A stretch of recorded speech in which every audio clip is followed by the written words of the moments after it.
गुरुर्ब्रह्मा गुरुर्विष्णु गुरुर्देवो महेश्वरः गुरुर्साक्षात् परब्रह्म तस्मै श्री गुरवे नमः। निर्मिती वासुदेव शाश्वत अभियान वसई। संकल्पना सद्गुरु चरणरज पाध्ये काका। वासुदेव शाश्वत अभियान वसईचे उद्गाते, त्यांच्या आयुष्यावर आधारित पुस्तकाचं क्रमशः वाचन। एक होता कंडक्टर। शब्दांकन श्री विवेक पर्वते। अभिवाचन अंजली कराडकर। 61ची गोष्ट।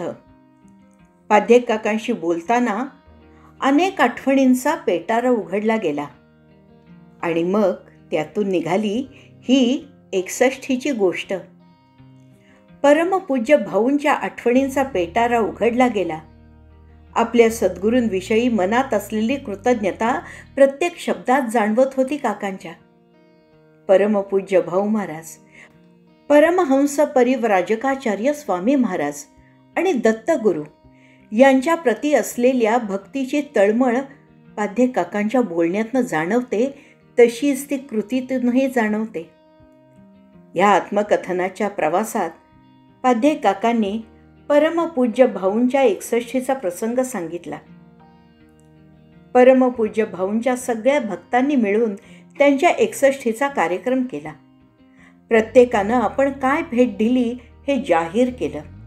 या देणाऱ्या मंडळींमध्ये भेटीच्या स्वरूपावरून चढाओढ होत होती।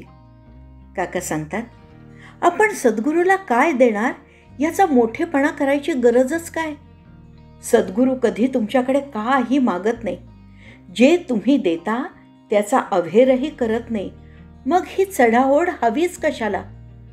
सद्गुरूंसमोर आपल्या श्रीमंतीचं प्रदर्शन का करायचं? हा हिशेब आपणच का मांडायचा? हिशेब मांडायचं काम स्वामी महाराजांचं। स्वामी महाराज आर्थिक स्वरूपाचा नाही तर तुमच्या सेवेचा आणि भक्तीचा हिशेब ठेवतात। पाध्ये काकांचे हे शब्द मनोमनी पटतात नाही का? तेच त्यांनी परमपूज्य भाऊंना दिलेल्या पेटीचा तपशील कुणालाच कळला नाही। पाध्ये काका म्हणतात, परमपूज्य भाऊंच्या अनुग्रहामुळे मला परमहंस परिव्राजकाचार्य वासुदेवानंद सरस्वती स्वामी महाराज हे कळले आणि या दोघांच्या भक्तिपूर्ण सेवेमुळे मला श्री दत्तगुरूंचं दर्शन झालं।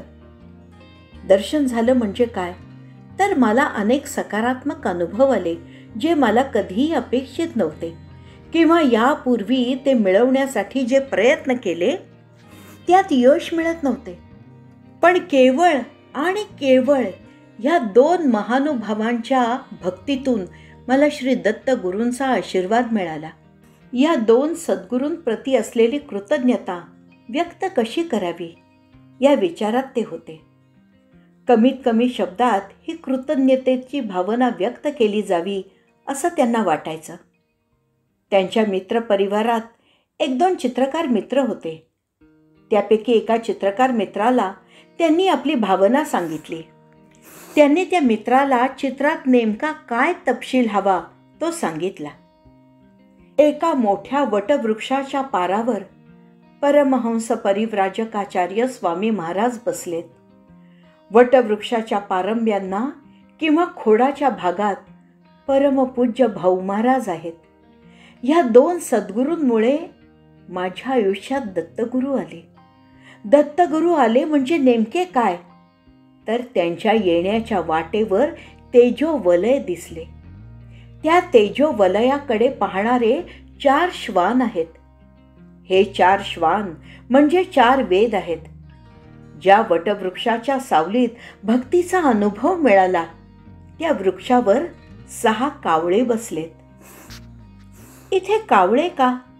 तर वटवृक्षाची फळं खाण्यासाठी कावळ्यासारखेच पक्षी येतात आणि हे कावळे म्हणजे 6 शास्त्रांचे प्रतिनिधी आहेत। या पारावर बसलेले स्वामी महाराज म्हणजे भक्तीची भक्कम बैठक।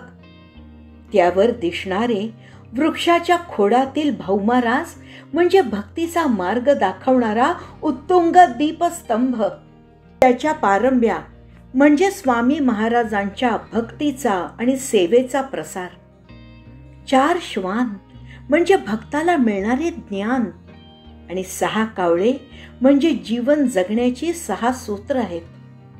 इतका हा विचार पाध्ये काकाच करू शकतात. त्यांच्या सांगण्यावरून त्यांच्या चित्रकार मित्रानं तसं चित्र काढलं.